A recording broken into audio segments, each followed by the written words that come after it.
guys, it's Jessie and welcome back to my channel and welcome back to today's video. Today we are going to be doing a sit down chatty video and I'm going to be talking about all the books that I've put on my Christmas wish list this year, all the books that I'm asking for Christmas. For me personally, this is my birthday too because my birthday was on the 14th of December, so I do like a combined wish list, and I do have one of these books already because I did get it for my birthday, but I'm still going to include it because it's one of the books that I asked for Christmas. I did kind of keep the list quite minimal this year. I wanted to just put some really top ones that I'm excited about reading on there, and then I thought that I could get vouchers and stuff for the other books, ones that I necessarily wasn't so sure about or thought I could get like cheaper in the works or online, stuff like that. So these are books that I haven't seen be too viral slash don't think would be on cheaper websites just at the moment.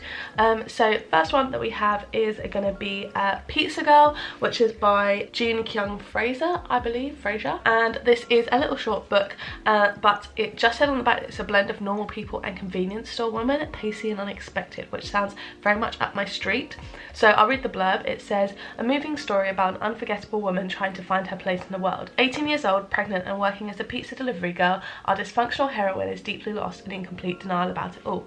Her world is further upended when she becomes obsessed with Jenny, a stay-at-home mum new to the neighbourhood. As one woman looks towards motherhood and the other towards middle age, the relationship between the two begins to blur in strange and ultimately heartbreaking ways. So I thought this sounded very interesting and I'm very excited about reading this. I've definitely bumped it up my TBR quite a lot because I've got a lot of books to read for videos, but this is a short one, so I'm sure I can squeeze it in. I'm very excited about it. Then these are in no particular order, by the way. So next up we have Jong Born in 1982, which I think sounds super good. This is another short book.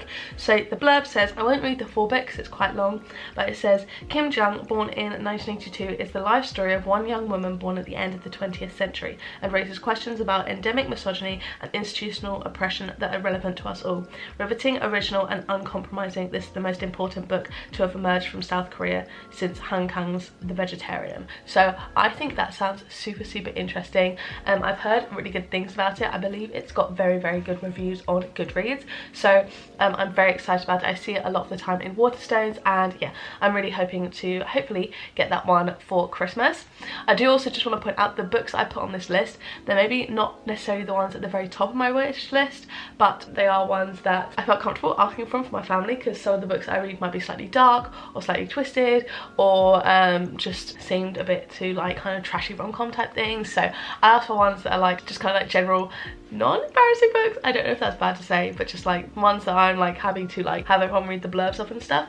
The next one is Archer's Voice, which is another popular BookTok one, but I believe this is kind of a bit difficult to get in the UK at the moment, and so I thought I'd put it on my Christmas list because I don't think I'll see it in the works or anything anytime soon. So the blurb on this one says, I wanted to lose myself in a small town of Pelion, Maine, to forget everything I'd left behind, the sound of the rain, the blood, the coldness of a gun against my skin. For 6 months, each breath has been a reminder that I survived and my dad didn't. I'm almost safe again, but the moment I meet Archer Hill, my entire world tilts on its axis and never rights itself again. Until I trespass into his strange, silent and isolated world, Archer communicates with no one, yet in his whiskey-coloured eyes, something intangible happens between us. There's so much more to him than just his beauty, his presence, or the way his hands communicate with me. But this town is mired in secrets and betrayal, and Archer is the explosive centre of it all. So much passion and so much hurt, but it's only in Archer's silence that we might find what we all need to heal and live. So I thought that sounds okay, but what really kind of sold me is the amount of great reviews this has. A lot of people on Goodreads really actually adore this book, so I thought I would add it to my wish list, and fingers crossed I get it, because I'm being a bit picky with romances at the moment. I'm just not really finding anything that I love loads, so unfortunately I'm struggling a little bit. I'm getting a bit burnt out with them, so I'm leaning more towards just fiction in general, but I thought I would give it a go. I still want to read some books and kind of romance books because I know a lot of you guys like to hear about that, but also branching out slightly. Next up we have a thriller, which is Rock Paper Scissors by Alice Feeney. So I've heard a bit mixed reviews on this. I know Sarah Caroli absolutely loves this, but Megan from Meg with Books, she didn't really like this and doesn't really like Alice Feeney too much, so I'm kind of interested to see. But this says, 10 years of marriage, 10 years of secrets, an anniversary they'll never forget. Adam and Amelia are spending the weekend in the Scottish Highlands. The remote location as perfect for what they have planned, but when their romantic trip takes a dark turn, they both start to wonder, can they trust the one they're with? Because every couple tells little white lies, only for Adam and Amelia, the truth is far more dangerous. So I think this sounds very cool. I do want to give Alice Finney a go, because obviously mixed reviews, but I think hopefully it sounds a bit up my street. I don't mind like a domestic thriller. I love kind of relationship drama type things like that, so I think it'll be really interesting. And yeah, overall I'm just really excited about that one, and to kind of see if I like Alice Finney, and then if I do, I can kind of delve further into some of her other books. So next up we have, for the final two, it's going to be 2 short story collections. So the first one is a recommendation from Jack Edwards, I believe, and this is The Secret Lives of Church Ladies. So it says, this book explores the raw and tender places where black women and girls dare to follow their desires and pursue a momentary reprieve from being good. There's 14-year-old Jill, who nurses a crush on a preacher's wife, the mother who bakes a sublime peach cobbler every Monday for her date with the married pastor, and Eula and Caroletta, single childhood friends who seek solace in each other's arms every New Year's Eve. With their secret longings, new love and forbidden affairs, these church ladies are as seductive as they want to be, as vulnerable as they need to be, as unfaithful and unrepentant as they care to be, and as free as they deserve to be. So I think that sounds really interesting. I've heard good things, so I'm excited to give that one a go. And then next up, lastly, we have Life Ceremony by Sayaka Murata. If you've been watching my channel, you know I've become obsessed with her. I've read 2 of her books, Earthlings and Convenience Store Woman. Love them both, especially Convenience Store Woman. So this is a collection of short stories described as weird, out of this world, and like nothing you've ever read before. So I'll read a little bit of the blurb, not all of it.